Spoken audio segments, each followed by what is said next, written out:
So, longtime viewers of this channel, which there are a select few, will notice that I've changed the name again.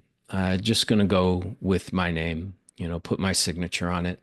I've had a really difficult time, coming up with a title, a focus, and the, common thread here is me, my thoughts, and my experience. So I'm just going to put my name on it and continue to share and hope that, what I share here is helpful to somebody out there somewhere.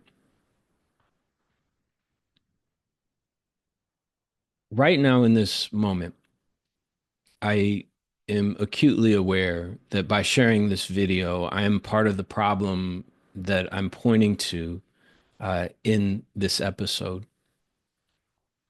We are all, buried under an avalanche of information, of voices.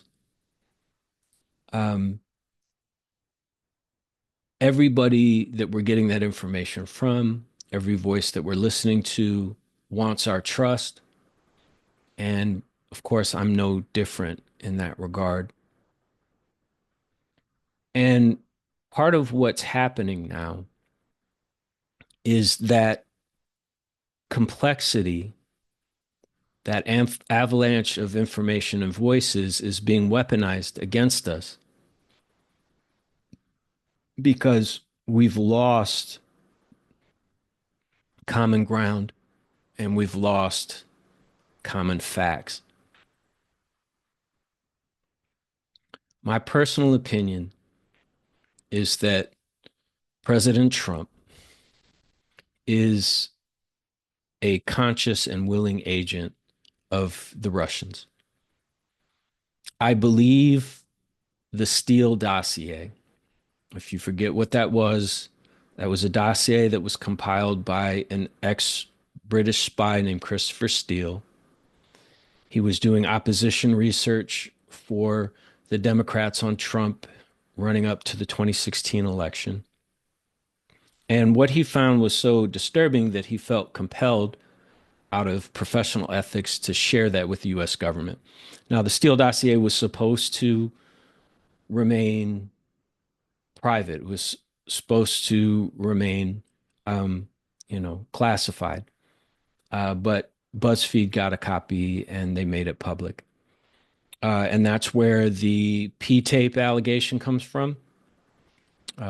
The allegation is that Trump was at the Ritz-Carlton in, I believe it was 2012, and he had Russian prostitutes pee on the bed where the Obamas had slept.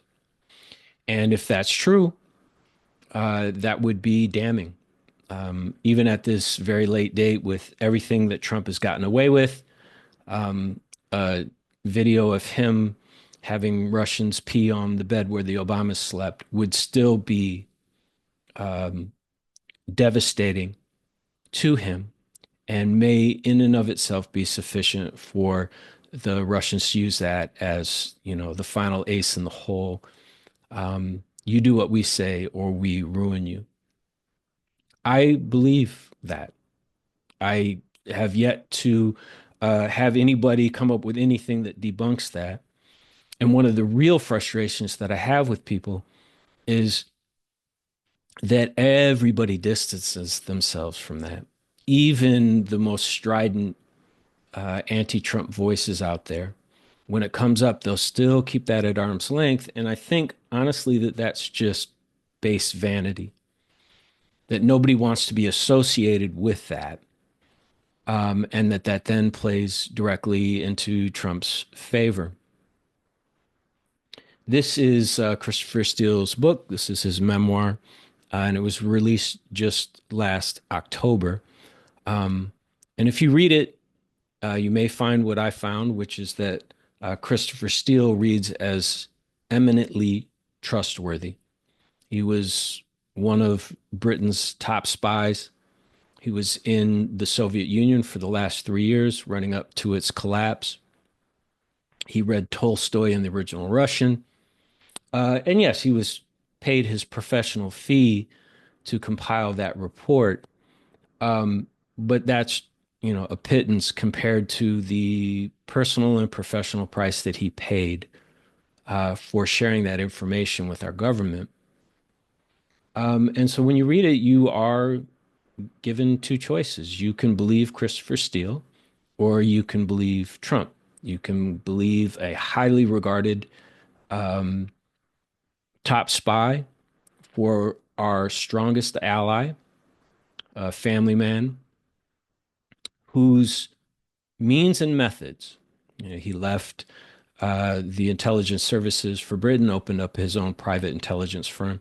The same means and methods that Christopher Steele used to uncover massive corruption at FIFA. So FIFA is the body that controls World Cup soccer. He uncovered the Russian buyout, the Russian corruption of FIFA to get the World Cup over England. It should have gone to England. Everybody was like, why did it go to Russia? Christopher Steele uncovered the corruption of FIFA by the Russians, and the US used that to successfully prosecute corruption in FIFA, and the FIFA president and others had to step down. So the same means and methods that he used to uncover legitimate corruption at FIFA were the same means and methods that he used to uncover the compromise on Trump. And no, of course, we don't have the P tape. It's not like we can walk into the Kremlin and find all the smoking guns.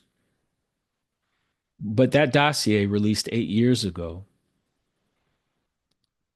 predicts everything that Trump has done, especially since he has re-entered office, his absolute betrayal of Ukraine, the hit job that just went down in the White House with Trump, JD Vance, and Zelensky, Trump's unwillingness to call Putin a dictator, his willingness to call Zelensky a dictator, even though Ukraine has had 6 or 7 presidents in the last 30 years, and Putin has been in control of Russia during that entire time.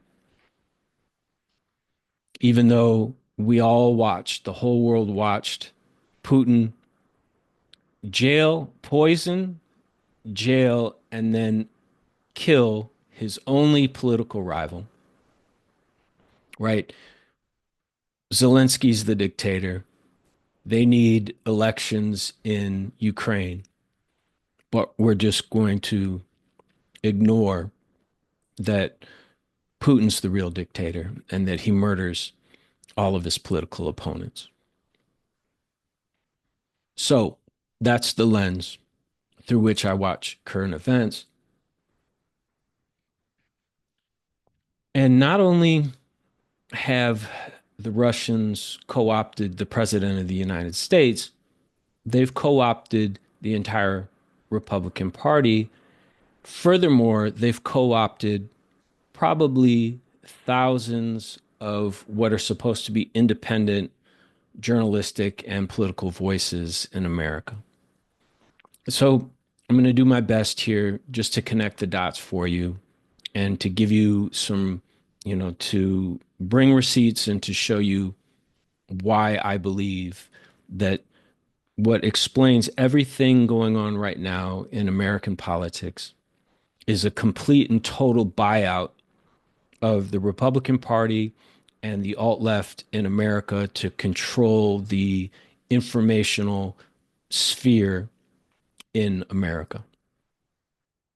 So please don't be put off by all these tabs. I'm just going to run through them and connect the dots. This video came up in my personal feed on YouTube today. This is the Thom Hartmann program. This is Thom Hartmann. He's a longstanding political progressive radio host, and he's interviewing an investigative reporter named Heidi Sigmund Kuda. And this really struck me because Heidi is, one of the only voices I've heard really connecting all the dots and showing the great extent to which the Russians have bought out voices on YouTube, podcasts, the blogosphere, etc. And what she's talking to Thom Hartmann about is the Tenet Media case. So this was Tenet Media. This is their homepage on X. We've got Tim Pool here. Honestly, I don't know these others, but there's Benny Johnson, Dave Rubin, and they were caught dead to rights back in September. Tenet Media taking $10 million from Russian agents, funneling it to their podcasters here, some of whom were getting paid $100,000 an episode to spew Russian propaganda. And nobody denied that these payments were made. What they did was they said, oh, we have plausible deniability. We didn't know where that money was coming from. Oh my God, we were duped. Obviously, that's bullshit. But when that indictment was released, I've heard varying figures, but they were looking at 600, 1,200, maybe 2,400 other influencers who are getting paid or otherwise incentivized by the Russians. And so when we're dealing with this massive level of complexity, which is the informational sphere, which is social media, we have to ask ourselves simpler root questions. So, one of those simpler root questions I would ask are, what are the chances that the Russians aren't out there trying to buy off influencers? They're spending billions in Ukraine. What's millions of dollars to them to influence American political opinion, right? So what are the chances they're not doing that, right? Chances are zero, right? We know that the KGB, so essentially the KGB, has various names, but it even goes back to the czars.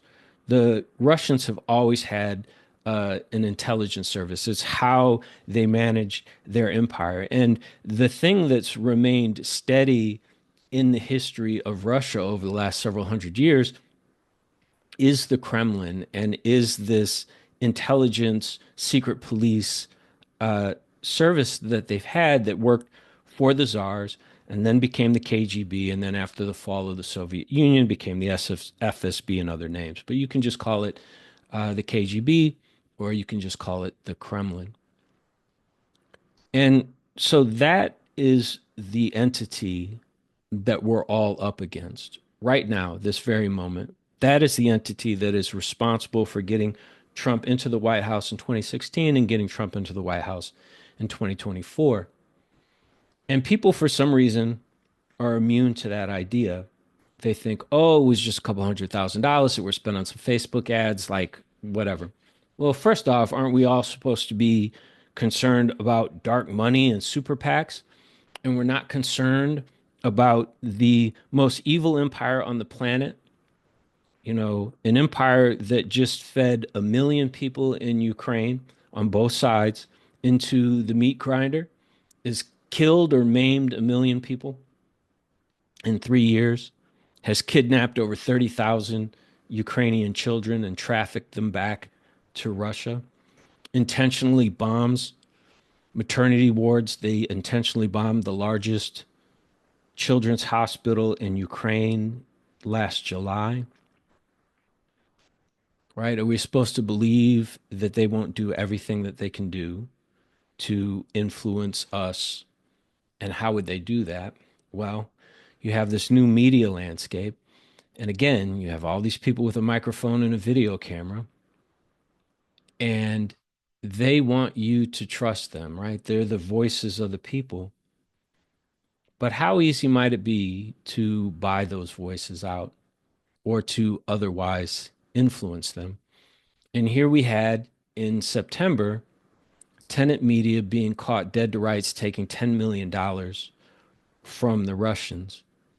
And there were hundreds, perhaps thousands of other individuals and organizations that the Justice Department was looking at But I believe that Merrick Garland was not up to the moment, that he didn't want to release all these other indictments because it would look like censorship. And so this is something then that we're all up against. What is legitimate speech and what is treasonous activity? Now, treason has a very specific legal term. Apparently, you can't be a traitor unless you're working for an enemy in a time of war. But when you're Tim Pool here, who went on a rant, Ukraine is our enemy, Ukraine is our enemy. There he goes, Mr. Tim Pool with his beanie all the time. He's always cold, no matter how hot it is. He took hundreds of thousands of dollars from the Kremlin. When you're getting paid by a malign foreign influence, you are no longer an independent journalist. You are an agent.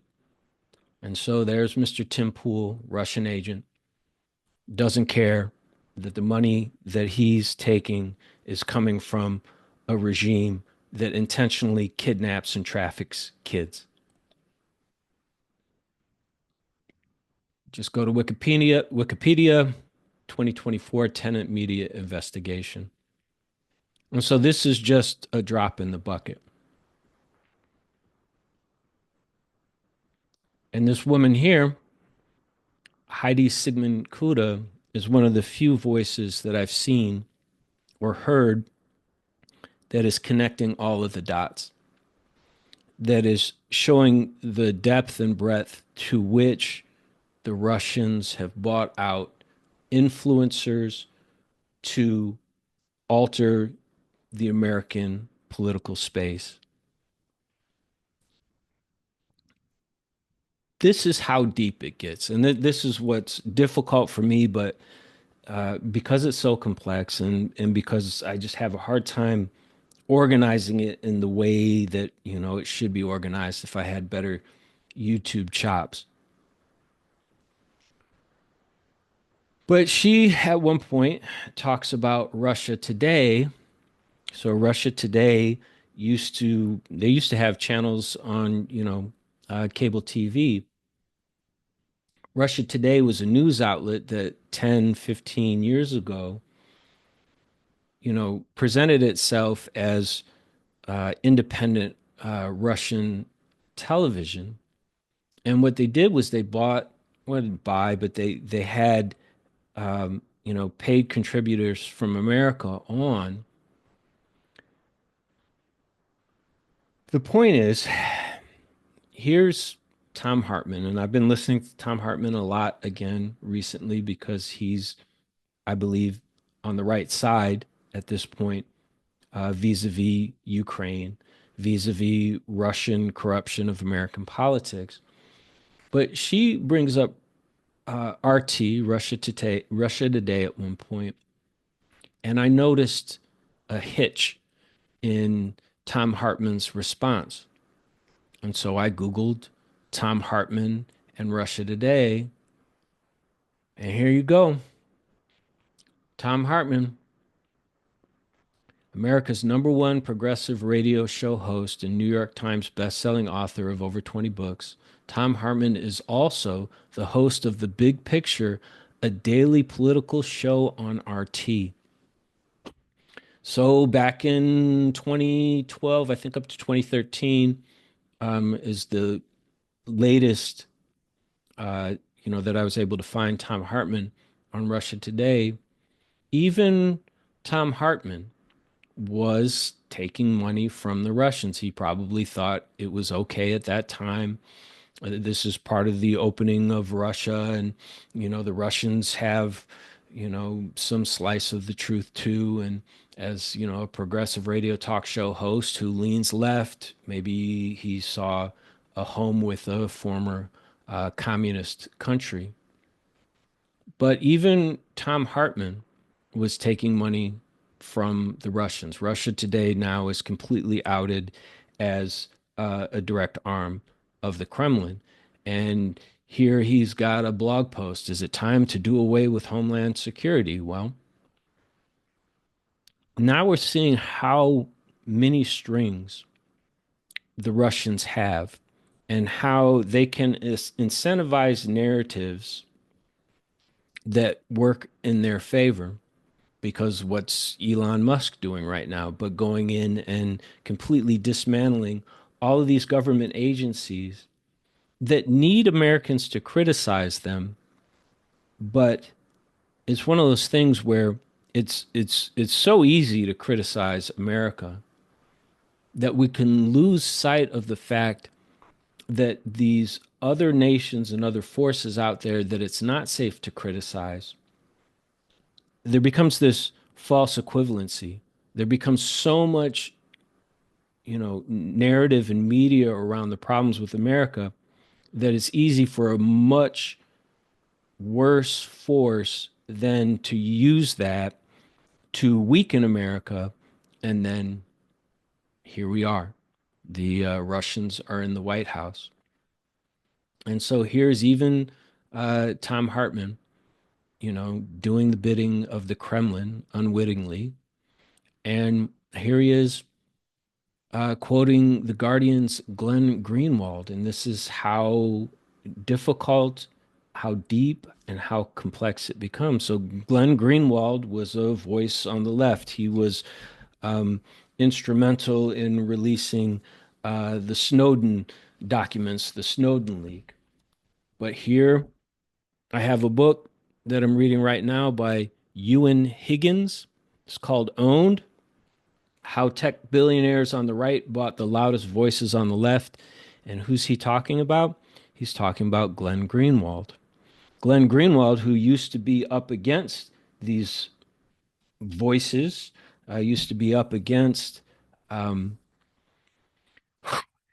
Peter Thiel, his intelligence company, Palantir, and now he's owned by Peter Thiel, and Peter Thiel is directly colluding with the Russians. Peter Thiel and Elon Musk are part of what is now called the PayPal mafia. They co-founded PayPal and sold it, and then used all that money to then build their wealth into, the stratospheric heights that it is today. So, and this is where it just absolutely numbs the mind, and no one can chase down, all the pieces. But I start my day out and I'm listening to this podcast, and I think Tom Hartman's, heart's in the right place, but even one's ideology can be used, can be weaponized. And so when Heidi talks about Russia Today and Tom Hartman's got this, there's a little hitch, and then he sort of moves on the conversation. When she mentions RT, it's because he was an RT contributor. He was getting paid by RT, which means he was getting paid by Putin. This is how the corruption works. This is how the influence works. You can incentivize even your greatest critics to do your bidding. You can so muddy the waters and so turn people against each other because the phenomenon itself is so complex that even though he's getting the truth from Heidi about what's currently happening with the White House and Russian intelligence, he still at the back of his mind has that notion. Hey, I worked with Russia Today, and I know Russia Today is a direct arm of the Kremlin now. So even I can be made to look bad because I took money from the Russians. And then I want to know more about Heidi Sigmund Kuda. And so I have to go over to her Substack page. And most of what she's written is behind a paywall. And so this is a further level of complexity now for me to how do I get to the truth? Well, independent journalists still have to pay bills. And since she doesn't have the money that Tenet Media has to just put out free YouTube videos, through Tim Pool, through Dave Rubin, through Benny Johnson and others, now when I'm on her side, I have to go through all these layers of complexity just to get to her truth so her truth doesn't propagate the way voices funded by the Kremlin are able to propagate. And so this is Peter Boghossian. And Peter Boghossian is a perfect example of how the Kremlin buys people out. I, on my personal feed, subscribed to Peter Boghossian at one point because he pushes back very heavily against trans. And again, this is one of those pressure points. Personally, I don't believe in trans. I think trans is a trend. I think trans is uh, a mind virus. Excuse that term if you're pro trans, but I don't buy into trans. And so at some point, I would have clicked on a Peter Boghossian video where he was criticizing and deconstructing the trans movement. And I would have subscribed to him because, like, yeah, you know, I agree with you. But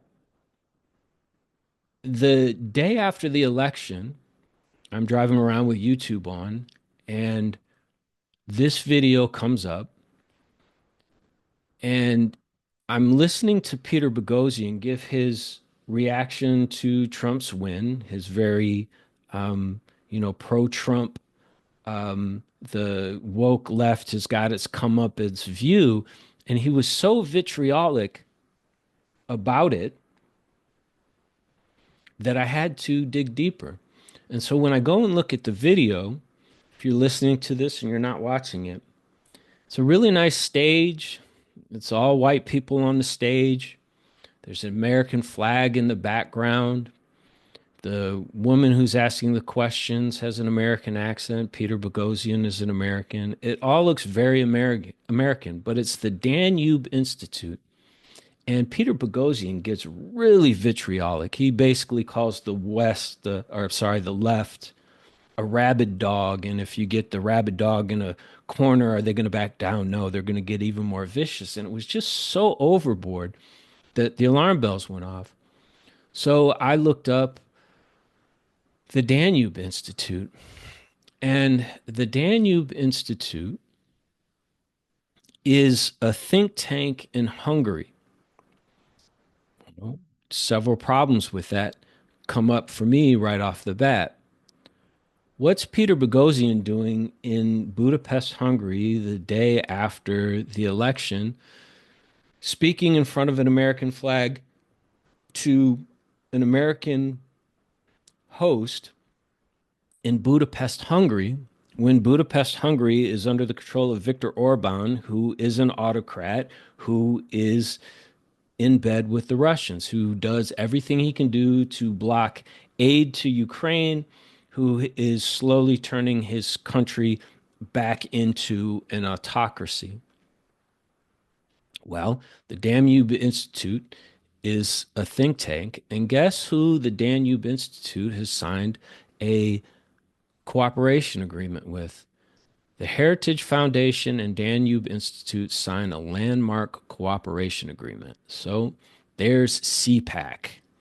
And here is the Heritage Foundation. And here's again where the complexity of it loses people. And then this is a way that they use a wedge into manipulating, and this is how propaganda works. The Heritage Institute is the number one conservative think tank in America, has been since the 70s.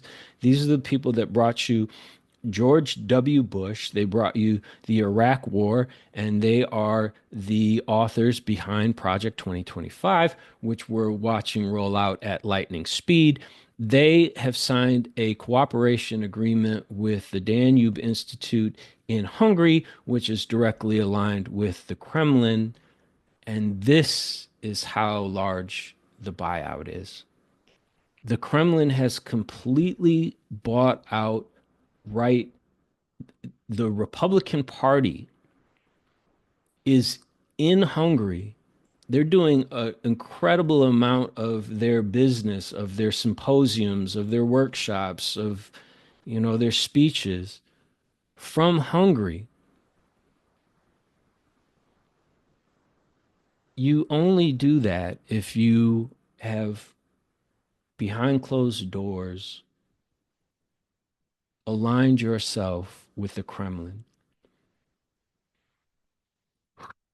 And it's just one of those things where it's like, how is it that people, it's right there in front of our faces. How aren't people putting this together? And here is just a Google search on recent protests in Hungary. Hungary passes law to ban the Pride March, triggering protests. But there are even other protests recently. Orban cracks down, Hungary bans Pride, Hungary president signs law banning Pride. But there's more than that. Massive anti-government protests in Hungary. So millions of Hungarians have been taking to the streets to protest the autocratic rule of Orban because they see Russia creeping westward, right? Hungary was, part of the former Soviet Union. Hungary suffered immensely under the Soviets, and now the people in Hungary see the Russians coming, right? They know that Orban is essentially just a puppet of the Russians. So, what is the Republican Party doing? What is the Heritage Foundation doing? Signing a cooperation agreement with Orban, knowing that the people of Hungary themselves want to overthrow their corrupt autocratic leader. It gets deeper. So, this is the Rescue the Republic event.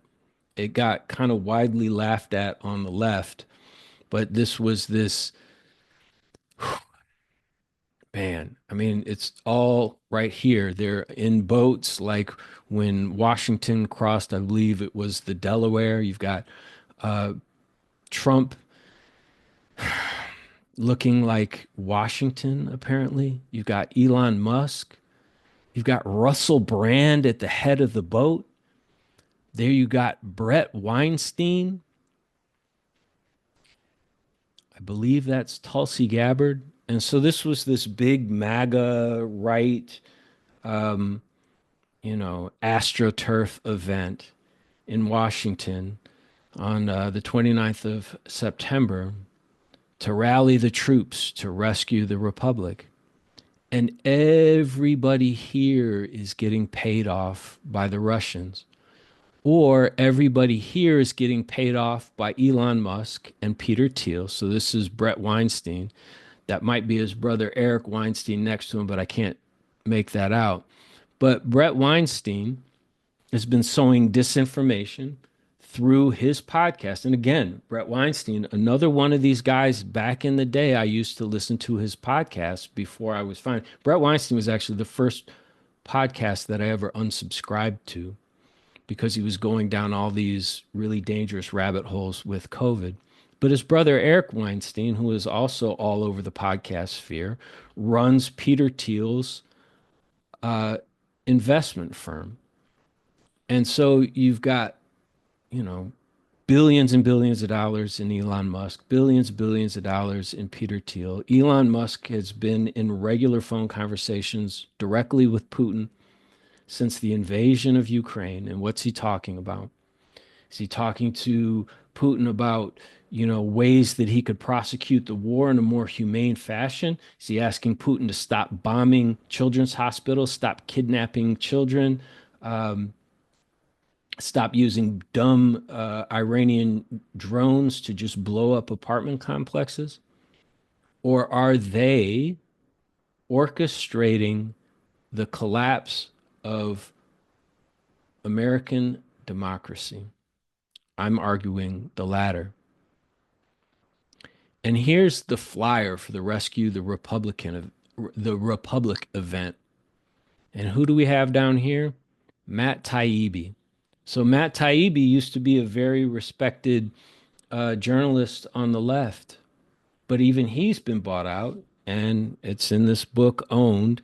He's been bought out by Peter Thiel, who is directly collaborating with the Russians, with MAGA, with the Republican Party, with the Heritage Foundation to do everything they can do to gut our democracy and to, propagandize to uh, America.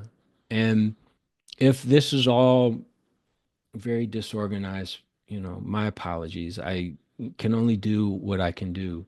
But it's also a reflection of how complex the landscape is, but how that complexity can be used against us because all it takes is malign actors with lots and lots of money to buy out all the names on this list. Here's Jimmy Dore. Jimmy Dore is supposed to be, a stalwart, far left political voice. But guess what? He needs money too. Or guess what? He's a weak human, and who knows what compromise they have on Jimmy Dore. Is Jimmy Dore and Matt Taibbi on this list with Russell Brand, Tulsi Gabbard, Brett Weinstein? Who is it that's pulling the strings behind all this? The money from the Rescue Republic event? Guarantee you that came from Peter Thiel, and we know who Peter Thiel is and who he supports. So it's very complex until you boil it down to morals, until you boil it down to who people are willing to support, till you boil it down to what people are willing to say and what people aren't willing to say. Tulsi Gabbard, she's willing to call for elections in Ukraine, right? Which maybe there's a rational, maybe that's a rational position. That's a rational position if you're also willing to call for elections in Russia. But if you're not calling for elections in Russia and you're calling for elections in Ukraine, you can guarantee that you've been bought out by the Russians. And everybody knows that Tulsi Gabbard is a Russian agent. She has supported the worst of the worst. She supported Bashar al Assad in Syria. She ran interference for his use of chemical weapons on his own people. Again, when Syria fell, they liberated Sednaya prison. Sednaya prison was so awful that people looked at it for a day or two and then they just had to turn away. What the Assads did to their own people in Syria is every bit as bad as what the Nazis were doing to the Jews in World War II.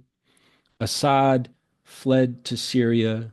His crimes, his atrocities are the worst of the worst. Is Tulsi Gabbard asking, demanding that Putin give up al-Assad so that he can be tried and sent to prison? Nope. Why? Because she's a Russian asset. So what's a lefty voice like Jimmy Dore and a lefty voice like Matt Taibbi doing on the same flyer as Tulsi Gabbard? Everybody's been bought out, right? So whatever the messiness of this presentation, just learn to boil it down to the essence of morality. Set your North Star to the worst evil on the planet, right? Look at Vladimir Putin and all of his crimes. He kidnapped 30,000 Ukrainian children. By the way, Yale along with, I believe it was the State Department, but Yale, funded by the American government, was tracking those Ukrainian children. They had satellite pictures of them where they were being taken. They had names, they had biometrics on them so that they could be recovered at some point. Guess what? Elon Musk's Doge made all that information disappear. So if people are willing to be puppets of child traffickers, that's all you need to know about them. And when they're all on one bill together, then you can start simplifying and seeing where the corruption comes from. And the complexity of it is crushing. The complexity of it is mind numbing. Um, but, I got to just do what I can to call it out. The Russians bought the 2024 election in whole or in part by buying out huge swaths of the Republican influence sphere, podcasters, bloggers, etc., but also the crowning achievement, the critical piece is buying out voices on the left. Um, and that's really what's going on. The Russians won the 2024 election, and somehow we have to figure out a way to recognize it, call it out, and push it back, or um, America will become Russia.